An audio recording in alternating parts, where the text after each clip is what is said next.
जी अस्सलाम वालेकुम स्टूडेंट्स। आपके कोर्स बिजनेस टैक्सेशन का ये यूनिट नंबर 8 है आपकी कोर्स बुक के मुताबिक। और अभी हम शुरू करने लगे हैं फंडामेंटल्स ऑफ सेल्स टैक्स, यानी सेल्स टैक्स के मतलब हमने कुछ ज़रूरी चीज़ें पढ़नी है।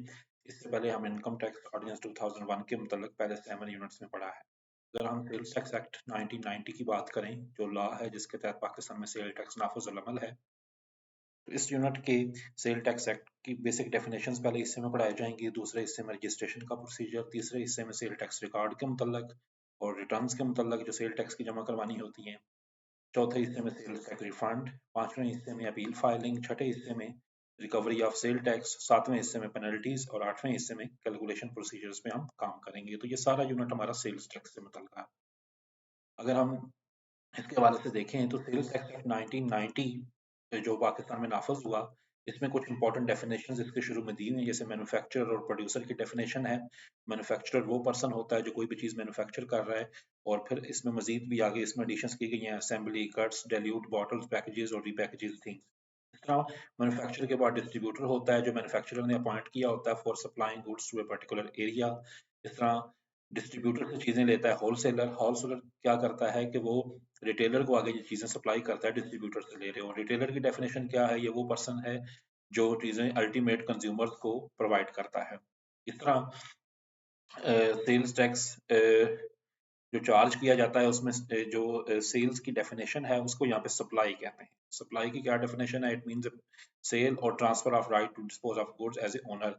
जब तो यहाँ पे सेल्स के लिए लफ्ज यूज किया गया है सप्लाई। सप्लाई की आगे तीन टाइप्स बताई गई हैं। टैक्सेबल सप्लाई यानी वो सेल जिस पे टैक्स चार्ज किया जाएगा, एग्जेम्प्ट सप्लाई जिस पे सेल टैक्स चार्ज नहीं किया जाएगा, और जीरो रेटेड सप्लाईज ये वो सप्लाईज हैं जिस पे जीरो रेट के हिसाब से सेल टैक्स चार्ज किया जाएगा। Zero rated supply mostly export oriented goods होती हैं पाकिस्तान में।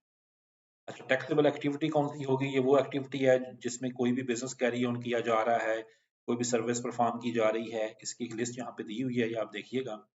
मैन्युफैक्चर और प्रोड्यूस की क्या डेफिनेशन है? कोई भी ऐसी चीज जिसको रॉ मटेरियल्स की मदद से आप पैकेजिंग, रीपैकेजिंग, प्रोसेसिंग कर रहे हैं उसे मैन्युफैक्चर हम कहते हैं। रिटेल प्राइस क्या होती है? ये वो प्राइस होती है जो मैन्युफैक्चर उस चीज की प्रोडक्ट के ऊपर लिखता है, which is including of all duties, taxes and cost. अक्सर आपने रिटेल प्राइस लिखी होगी बुक पे, और प्लस उसमें फिर जीएसटी किया जाता है।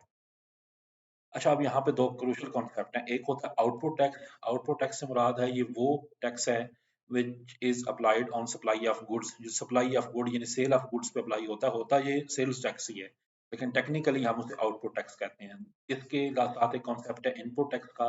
ये वो टैक्स है जो आप पे कर चुके होते हैं at the time of purchases.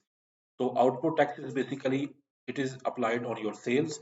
और इनपुट टैक्स है ये वो सेल टैक्स, ये होता है, ये भी सेल टैक्स है जो आप परचेज करते हुए या इंपोर्ट के स्टेज पे कर चुके होते हैं। अब हमारी सारी सेल टैक्स की कैलकुलेशन के अंदर हम output tax minus input tax करेंगे और जो लायबिलिटी बनेगी वो हम अमाउंट आएगी उसको हम पे करेंगे। और भी तो यूजफुल डेफिनेशन है जैसे कमर्शियल इंपोर्ट और इनवाइस। इनवाइस यहाँ पे बहुत जरूरी है। टैक्स इनवाइस जिसे आप कहते हैं, जो नॉर्मल इनवाइस दुकानों से आप मिलती है वो जैसे कहते हैं इनवाइस नहीं होती प्रॉपर। जो सेल टैक्स इनवाइस होती है उसके ऊपर सेल टैक्स नंबर लिखा होता है और डिस्क्रिप्शन ऑफ गुड्स प्लस उनकी क्वांटिटी, प्राइस और ये सारे आइटम्स होते हैं। ड्यू डेट, ये ड्यू टैक्स होता है जो पे करना है। इस तरह सर्विसेज और जो टैक्स पीरियड है वो 1 मंथ होता है। जैसे इनकम टैक्स में 1 ईयर था, यहाँ पे 1 मंथ था। हर महीने का सेल्स टैक्स का हिसाब करके आपने उसको गवर्नमेंट को जमा करवाना होता है। अच्छा, जो दूसरा टॉपिक है वो है registration. Who is required to be registered for the sale tax? हर मैन्युफैक्चरर, रिटेलर, एक्सपोर्टर, इंपोर्टर, इन सब के लिए रजिस्टर होना जरूरी है। रजिस्ट्रेशन का प्रोसीजर जमा यहाँ पे बताया गया। ऑनलाइन रजिस्ट्रेशन अब होती है और लोकल रजिस्ट्रेशन ऑफिस भी होते हैं। इसके अलावा रजिस्ट्रेशन के वक्त ये इन्फॉर्मेशन आपको देनी होती है, बिजनेस नेम, एड्रेस, एनटीएन और सारे आपके जो इनकॉर्पोरेशन के डॉक्यूमेंट्स होते हैं वो, या जो बेसिक डॉक्यूमेंट आपके बिजनेस के होते हैं वो आपने जमा कराने हैं। उनमें आप चेंज भी करा सकते हैं, रजिस्ट्रेशन ट्रांसफर भी करा सकते हैं और डी रजिस्टर भी हो सकते हैं अगर आप बिजनेस बंद कर रहे हैं। अच्छा, उसमें फिर नेक्स्ट जो टॉपिक है sale tax record and returns. कौन सा सेल टैक्स रिकॉर्ड आपने रखना होता है? आप जितनी चीजें भी और गुड्स सप्लाई करें, परचेज करें या इंपोर्ट करें, उन सब का रिकॉर्ड आपने रखना है। सेल टैक्स इनवाइस की डिस्क्रिप्शन दी गई है, उसमें सीरियल नंबर होता है, name and address of the supplier, buyer, date, description, value, exclusive of tax, जो सेल टैक्स की अमाउंट है वो भी लिखनी है और टोटल भी लिखना है। कंपोजिट इनवाइस भी हो सकती है जिसमें जीरो रेटेड एग्जाम्प्टर और सारी गुड्स आ जाएं। रिकॉर्ड ऑफ सेल आपने सारा रखना है, परचेजेस और इंपोर्ट का रिकॉर्ड रखना है, और रिकॉर्ड ऑफ ऑल पेमेंट्स और रिसीट्स वो भी आपने मेंटेन रखना है। ये सारे रिकॉर्ड्स हैं, और फिर इन डॉक्यूमेंट्स तक एक्सेस भी देनी है जो एफबीआर के ऑफिसर्स हों। इस तरह इलेक्ट्रॉनिक इनवाइसेस को भी ये टैक्स सपोर्ट करता है। अगर आप इलेक्ट्रॉनिकली डील कर रहे हैं सॉफ्टवेयर के थ्रू तो वो भी डील करता है।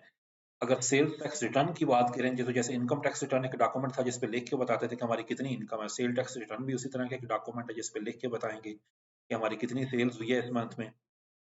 मंथली रिटर्न उसका एक फॉर्मेट होता है, और हर महीना जब खत्म हो जाए तो अगले महीने की 15 तारीख से हमने जमा करवानी होती है। क्वार्टरली रिटर्न ये सिर्फ इंपोर्टर्स के लिए होती है जिन्होंने हर 3 महीने बाद जमा करानी होती है। एक एनुअल रिटर्न होती है जो पब्लिक लिमिटेड कंपनीज ने जमा करवानी होती है।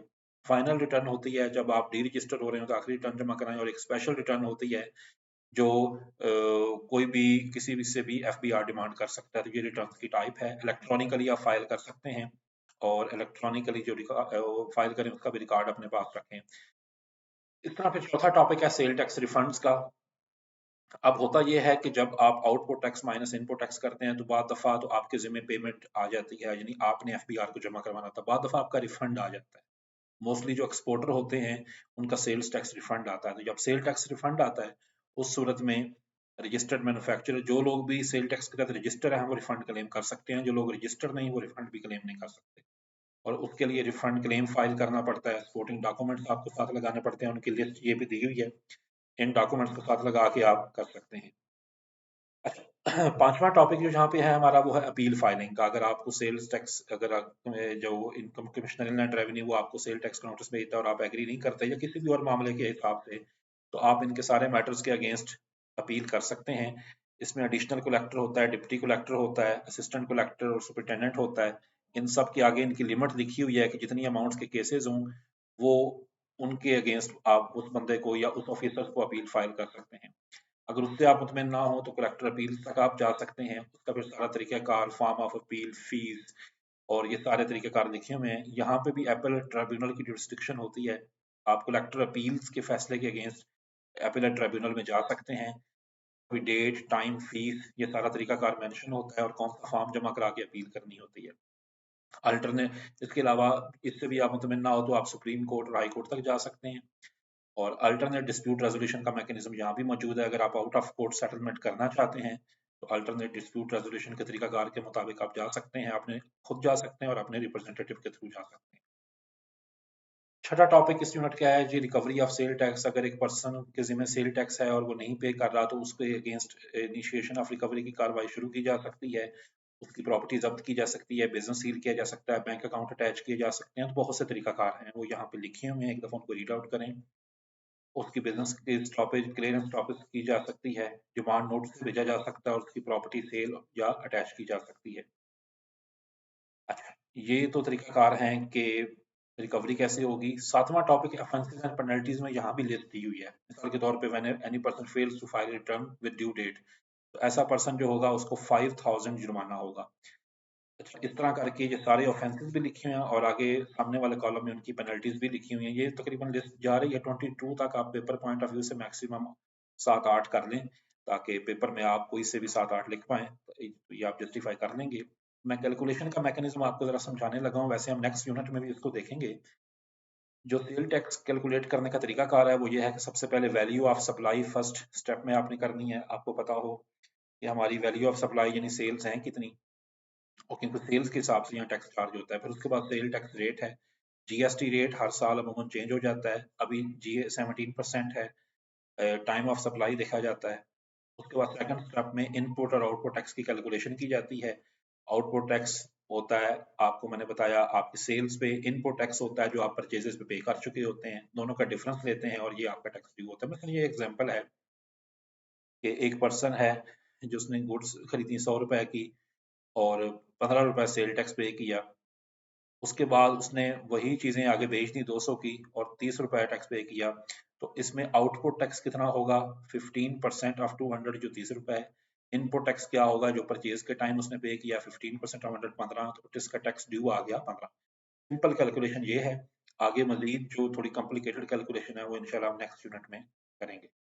तो ये आपका यूनिट था जी जो सेल टैक्स के मुतल्लिका था। इसको अच्छी तरह पढ़ लें पेपर में इससे मुतलका भी सवाल आता है और इससे मुतलका न्यूमेरिकल भी होता है। बहुत शुक्रिया।